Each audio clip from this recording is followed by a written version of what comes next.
तो बच्चों हम क्या पढ़ रहे थे? हम पढ़ रहे थे क्लास 9th की अर्थशास्त्र का पहला चैप्टर, जिसका कि नाम है पालमपुर गांव की कहानी।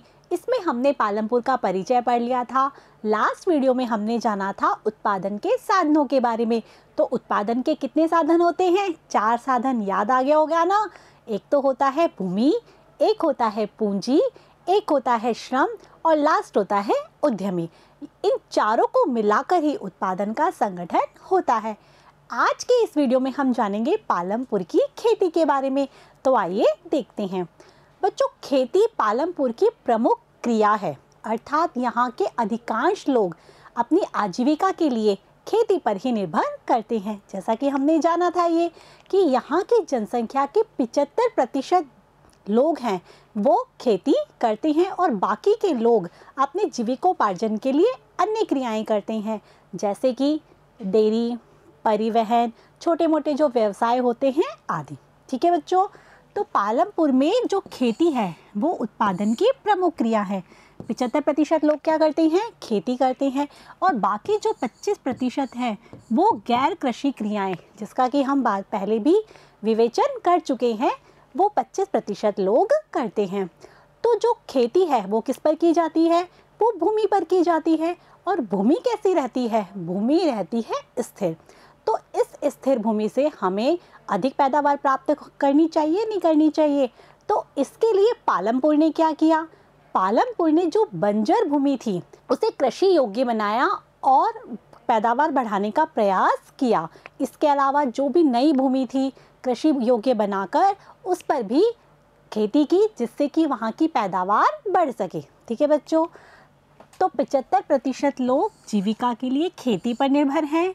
कृषि उत्पादन में मूलभूत कठिनाई ये है कि खेती के लिए जो प्रयुक्त भूमि है वो कैसी होती है? स्थिर होती है। गांव की कुछ बंजर भूमि को कृषि योग्य भूमि में बदलकर कृषि उत्पादन बढ़ाने का प्रयास किया गया है।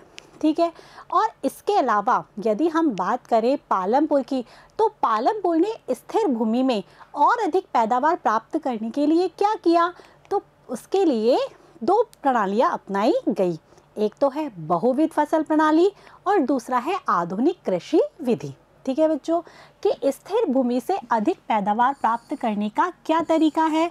एक तो है भूमि, उत्पादन कैसा होना चाहिए? अधिक। उसके लिए 2 प्रणाली, एक तो है बहुविध फसल प्रणाली और एक है आधुनिक कृषि विधि, जिन्हें कि हम 1 बाय 1 पढ़ेंगे। सबसे पहले यदि हम बात करें बहुविध फसल प्रणाली की, तो पालमपुर में क्या किया गया? पालमपुर ने किसी भी भूमि को बेकार नहीं छोड़ा, अर्थात जो भी भूमि थी वहाँ पर उसने कृषि की, ताकि कि कृषि उपज को वो बढ़ा सके।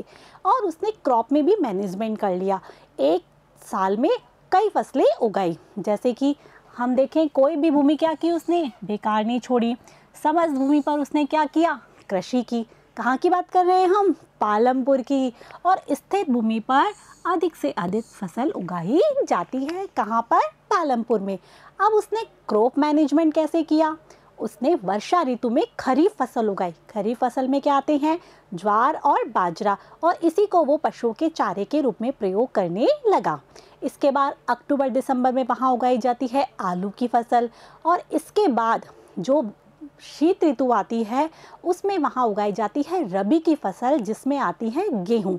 और वो गेहूँ जितना उनके काम आता है उतना वो काम में ले लेते हैं और शेष को वो जाकर बांस के व्यापारियों को बेच देते हैं। हमने पढ़ा था ना कि उसका आसपास के गांवों से भी क्या है? कनेक्टिविटी है। और इसके अलावा भी क्या करते हैं? वो भूमि के एक भाग पर गन्ने की खेती करते हैं, जिसकी कि वर्ष में एक बार कटाई होती है, और उस गन्ने को या फिर उसको गुड़ के रूप में कन्वर्ट करके वो शाहपुर के व्यापारियों को बेच देते हैं। तो इस प्रकार से वो क्या करते हैं? अपनी क्रॉप का मैनेजमेंट करते हैं, एक ही साल में कई फसलें लेते हैं। ठीक है बच्चों, देख लेते हैं एक बार। वर्षा ऋतु में क्या उगाते हैं? खरीफ की फसल, जिसमें आती है ज्वार बाजरा, उसी को वो पशु के चारे के रूप में प्रयोग करते हैं। उसके बाद अक्टूबर दिसंबर में आलू, शीत ऋतु में रबी की फसल अर्थात गेहूं।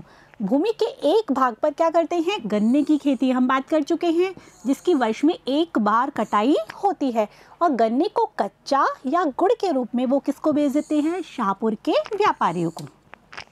ठीक है, तो इस प्रकार से जो फसल है, वर्ष में कई फसलों का उत्पादन करना, एक से अधिक फसलों का उत्पादन करना क्या कहलाता है?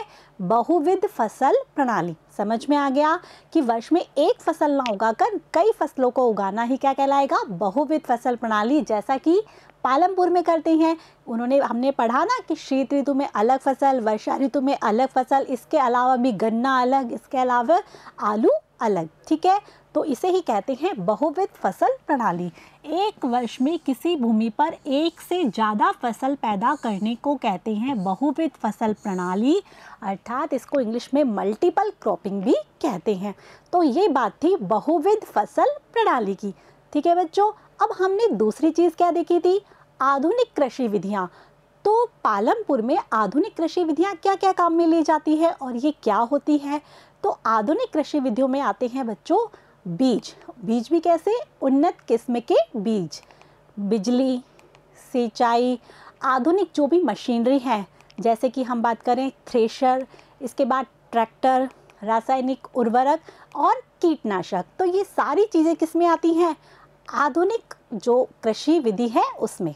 ठीक है बच्चों, यही बात यहाँ पर है कि आधुनिक कृषि विधियों का प्रयोग करके भी उपज को बढ़ाया जा सकता है। हमें उपज को बढ़ाने के दो तरीके मालूम है, एक तो बहुविध और दूसरा है आधुनिक कृषि विधि। आधुनिक कृषि विधि में आते हैं HYV बीज, अर्थात अधिक उपज देने वाले बीज, या HYV बीज होते हैं, इसको हम बोलते हैं अधिक उपज देने वाले बीज। बिजली, सिंचाई, आधुनिक मशीनरी में थ्रेशर, ट्रैक्टर आदि, इसके अलावा रासायनिक उर्वरक और कीटनाशक। तो अब हम आते हैं पालमपुर में। तो पालमपुर में क्या क्या है? तो पालमपुर में बिजली की सुविधा है। ठीक है बच्चों, जिसके फलस्वरूप सिंचाई की सुविधा भी हुई है। जब वहाँ बिजली नहीं थी तो क्या करते थे वहाँ के लोग? कुओं से रहट के द्वारा क्या निकालते थे? पानी। उसमें श्रम भी बहुत अधिक लगता था और बहुत कम क्षेत्र में सिंचाई हो पाती थी, जिसके फलस्वरूप उपज भी क्या थी? बहुत कम थी। अब जब से वहाँ बिजली आई तब से वहाँ सिंचाई होने लगी, वो भी किसके द्वारा? नलकूपों के द्वारा, और इससे गांव के बहुत अधिक क्षेत्र में जो खेत है वहाँ पर सिंचाई होने लगी, जिससे फसलों में बहुत अधिक बढ़ोतरी हुई। ठीक है बच्चों, अब हम बात करते हैं इसकी बिजली और सिंचाई की, कि पालमपुर में बिजली और सिंचाई की सुविधा आई। बिजली का प्रभाव सिंचाई सुविधा पर पड़ा। जैसा कि हमने भी कहा, बिजली से चलने वाले नलकूपों से अधिक क्षेत्र में सिंचाई की जा सकती है। हमने अभी बात की थी कि आधुनिक कृषि विधि में आते हैं बीज, और बीज भी कौन से? HYV बीज, अर्थात अधिक उपज देने वाले बीज। इनको इंग्लिश में बोलते हैं हाई यील्ड सीड्स। अब ये किस प्रकार के बीज होते हैं और ये परंपरागत जो बीज हैं उनसे किस प्रकार से अलग हैं, उसके बारे में हम जानेंगे कि परंपरागत बीज और आधुनिक बीज दोनों में क्या अंतर है, वो हम यहाँ देखेंगे। आधुनिक बीज, जिसे कि दूसरा नाम दिया है HYV बीज, क्योंकि ये अधिक उपज देने वाले बीज हैं। तो इनका प्रयोग, जो अधिक उपज देने वाले बीज हैं, इनका प्रयोग 1960 के बाद हुआ, अर्थात जब हमारे देश में हरित क्रांति आई उसके बाद ही इनका प्रयोग शुरू हुआ। जबकि पारंपरिक बीजों का प्रयोग पहले से 1960 के पहले से इन्हीं का प्रयोग हो रहा था। तो आप देख पा रहे हैं पारंपरिक बीज और HYV बीज दोनों में क्या है, अंतर है। आपके एग्जाम में ये क्वेश्चन भी पूछा जा सकता है कि दोनों में क्या बताइए अंतर, तो आप इस तरीके से इसका अंतर बता सकते हैं कि इसका प्रयोग तो 1960 तक था और इसका 1960 के बाद हरित क्रांति के बाद से शुरू हुआ। अब जो पारंपरिक बीज है वो उपज तो क्या देते हैं, कम। भाई हमने बात की थी कि 1960 जो हरित क्रांति है उसके बाद ही गेहूं की पैदावार या अन्य फसलों की पैदावार बढ़ी, क्योंकि ये अधिक उपज देने वाले बीज है, तो इससे उसी भूमि पर अधिक उपज प्राप्त होती है। ठीक है बच्चों, अब जो तीसरा अंतर क्या है, जो पारंपरिक बीज है उन्हें कम पानी की आवश्यकता होती है, मतलब कम सिंचाई में भी काम चल जाता है, क्योंकि उपज भी कैसे देते हैं वो, कम। जबकि HYV बीज में पानी की आवश्यकता अधिक होती है। पारंपरिक बीज में कम सिंचाई की आवश्यकता, जबकि HYV बीजों में अधिक पानी की आवश्यकता। अब जो पारंपरिक बीज हैं वो गोबर और प्राकृतिक खादों का प्रयोग उसमें किया जाता है, जबकि HYV बीज में रासायनिक उर्वरकों और कीटनाशकों का प्रयोग किया जाता है, तभी तो अधिक उपज दी जाती है। ठीक है बच्चों, पारंपरिक बीज में गोबर और अन्य प्राकृतिक खादों का प्रयोग किया जाता है, जबकि HYV बीज रासायनिक उर्वरक और कीटनाशकों का प्रयोग करते हैं। जो पारंपरिक बीज हैं वो किसानों के लिए सस्ते भी होते हैं, क्योंकि वो यहाँ वहाँ से अपने दूसरे किसानों से भी मैनेज कर लेते हैं, जबकि जो HYV बीज है वो किसानों के लिए बहुत महंगे पड़ते हैं। इसके लिए उन्हें बहुत सारी मशीनरीज भी लगानी होती है, जैसे हमने बात किया रासायनिक उर्वरक और कीटनाशक, ये भी उनको यूज़ करने होते हैं। इसके लिए किसानों को लोन भी लेना पड़ता है, तो इस प्रकार ये किसानों के लिए काफ़ी महंगे होते हैं। तो अगला अंतर क्या है, पारंपरिक बीज किसानों के लिए क्या होते हैं, सस्ते होते हैं, जबकि HYV बीज किसानों के लिए कैसे होते हैं, महंगे होते हैं। ठीक है बच्चों, तो ये था पारंपरिक बीज और HYV बीजों में अंतर। तो हमारे जो देश है उसमें पारंपरिक बीज 1960 से पहले काम में लिए जाते थे और 1960 के बाद HYV बीज काम में लिए जाते हैं, जिनसे कि पैदावार बहुत अधिक हुई है। तो हमारे देश में जो आधुनिक कृषि विधि है, जिसमें कि आते हैं, हमने बात की अभी कि उन्नत किस्म के बीज, आधुनिक मशीनरी जिसमें ट्रैक्टर, थ्रेशर, रासायनिक उर्वरक, बिजली, सिंचाई, कीटनाशक, इसका प्रयोग सर्वप्रथम जो कहाँ किया गया, हमारे देश में किया गया।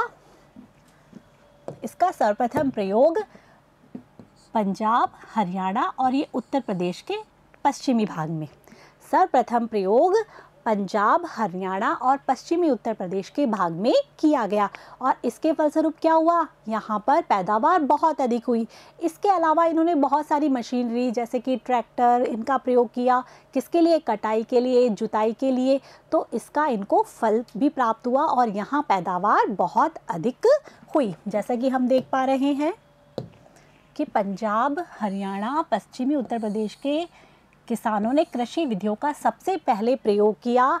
इन्होंने HYV बीज, रासायनिक उर्वरक, कीटनाशक आदि का प्रयोग किया, जिसे जुताई व कटाई के लिए मशीन खरीदी, जिससे गेहूं की ज़्यादा पैदावार प्राप्त हुई। ठीक है बच्चों, कि किस प्रकार से भारत के इन राज्यों में रासायनिक उर्वरकों, कीटनाशकों और आधुनिक कृषि विधियों का प्रयोग किया गया। अब हम क्या बात कर रहे थे, पालमपुर के बारे में। तो पालमपुर में भी रासायनिक उर्वरकों, कीटनाशकों, HYV बीज, इनका प्रयोग किया गया। तो इसका क्या परिणाम हुआ, तो पालमपुर में जो पारंपरिक बीज जब प्रयोग किया जाता था तो वहाँ पैदावार थी 1300 किलोग्राम प्रति हेक्टर पारंपरिक बीज के द्वारा। अब जब इन्होंने HYV बीज काम में लिए तो इनकी पैदावार दुगने से भी अधिक हो गई, अर्थात हो गई 3200 किलोग्राम प्रति हेक्टर।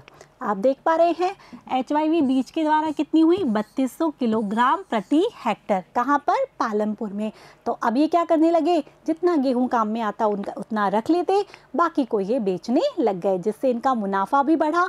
अर्थात इन्होंने स्थिर भूमि में ही अपनी पैदावार को बढ़ा लिया, जो कि हमने दो तरीके बताए थे, बहुविध फसल प्रणाली और आधुनिक कृषि विधियाँ। ठीक है बच्चों, अब ये जो आधुनिक कृषि विधियाँ क्या भूमि के लिए सही है, क्या भूमि इनको धारण कर सकती है, नहीं, क्योंकि आधुनिक कृषि विधियों में प्राकृतिक संसाधनों का बहुत अधिक दोहन होता है, जिसके फलस्वरूप क्या होता है, इसमें रासायनिक उर्वरकों का प्रयोग किया जाता है, कीटनाशकों का प्रयोग किया जाता है।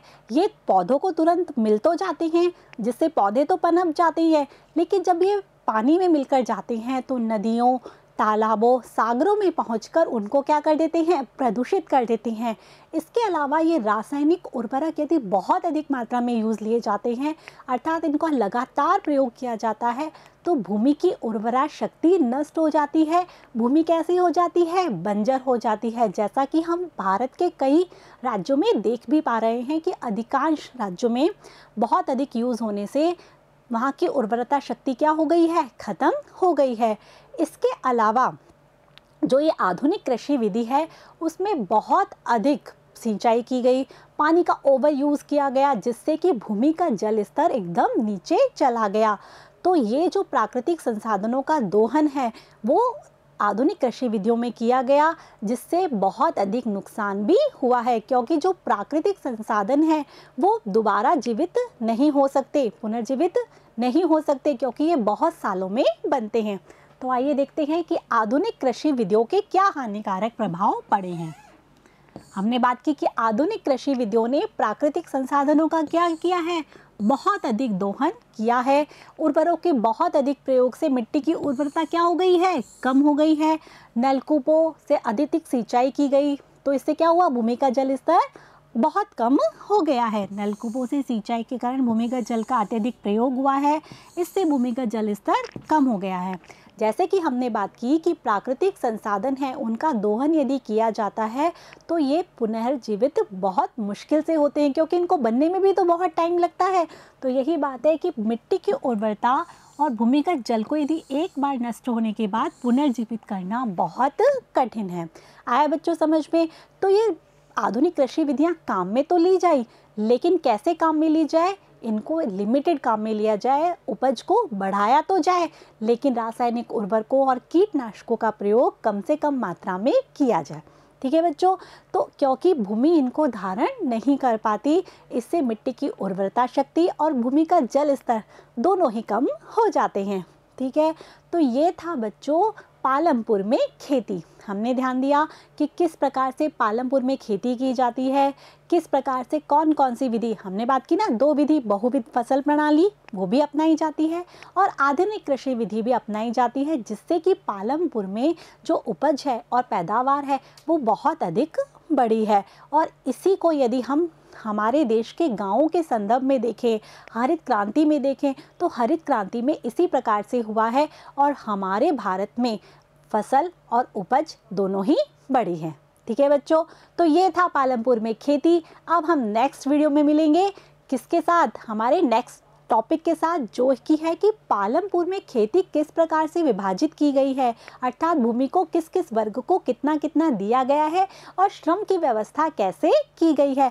तब तक के लिए आप ये सारी चीज़ें नोट कीजिए, इनको याद कीजिए। जो कुछ चीज़ समझ नहीं आती तो आप उसको रिवाइंड कीजिए, दोबारा सुनिए, तो आपको ज़रूर से आ जाएगी। और हाँ, इन सब चीज़ों में से जो भी क्वेश्चन आंसर बनते हैं उनको अपने दिमाग में ज़रूर फीड कर लीजिएगा, क्योंकि एग्ज़ाम में वो पूछे जा सकते हैं ना।